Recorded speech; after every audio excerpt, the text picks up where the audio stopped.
सफर या मंजिल। दो दोस्त रवि और सोम बचपन से ही साथ में पढ़े, घूमे फिरे, खेल खेले, साथ में ही खाए पिए, यानी कि दोनों की एकदम पक्की वाली दोस्ती।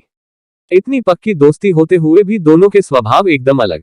रवि एकदम शांत, सुलझा और विषय और वस्तु के हर पहलू पर ध्यान देने वाला, वही सोम एकदम विपरीत, यानी कि उतावला और सिर्फ रिजल्ट्स को महत्व देने वाला।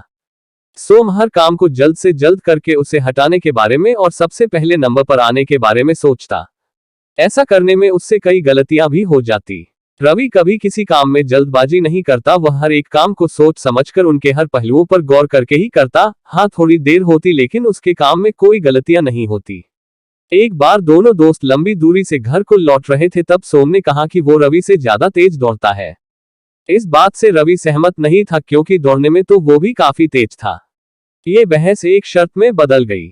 दोनों ने तय किया कि वह जहां पर है वहां से उनके घर तक की दूरी अब वह दौड़कर तय करेंगे, और जो सबसे पहले घर पहुंचेगा वह विनर होगा। दोनों ने साथ में दौड़ना शुरू किया। कुछ दूर जाकर वे दोनों कंकड़ पत्थर वाले रास्ते को दौड़ने लगे। वहां पर रवि अचानक रुक गया और अपने जूते खोलने लगा। उसे ठहरा हुआ देख सोम ने मुस्कुराते हुए कहा, क्या हुआ, अभी से हार मान ली? रवि ने सोम से कहा, बिल्कुल नहीं, मैं अपने जूते में फंसे कंकरों को निकाल रहा हूं ताकि आगे जाकर मुझे रेस कंप्लीट करने में कोई दिक्कत ना हो। वो बोला, मुझे छोटे मोटे कंकरों की परवाह नहीं है, मैं किसी भी हालत में तुमसे पहले ये रेस कंप्लीट कर लूंगा। इतना कहकर सोम आगे बढ़ गया। रवि ने अपने जूतों से कंकर निकाले और अपनी रेस फिर से शुरू की। अभी आधा ही रास्ता तय हुआ था। रवि दौड़ते दौड़ते सोम तक पहुंच गया। उसने देखा कि सोम की रफ्तार धीमी हो चुकी है।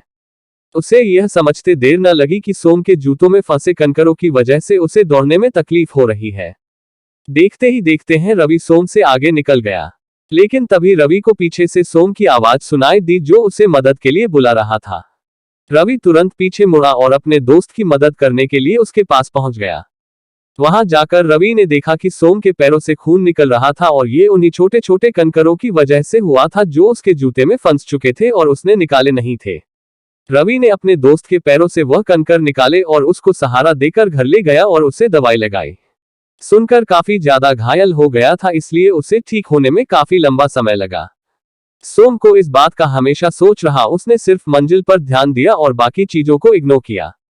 दोस्तों, दुनिया में दो तरह की सोच रखने वाले लोग होते हैं। एक वह जो मंजिल को ज्यादा महत्व देते हैं और सफर पर ध्यान नहीं देते। दूसरे वह जिन्हें सफर में भी उतनी ही दिलचस्पी होती है, वह सफर को भी उतना ही एंजॉय करते हैं जितना कि मंजिल को। और ऐसे लोग जानते हैं कि मंजिल तक पहुंचने के लिए सफर में कई सारी चीजों पर ध्यान देना पड़ता है, और आखिर में वही सही सलामत अपनी मंजिल पर पहुंचकर उसका आनंद मना पाते हैं।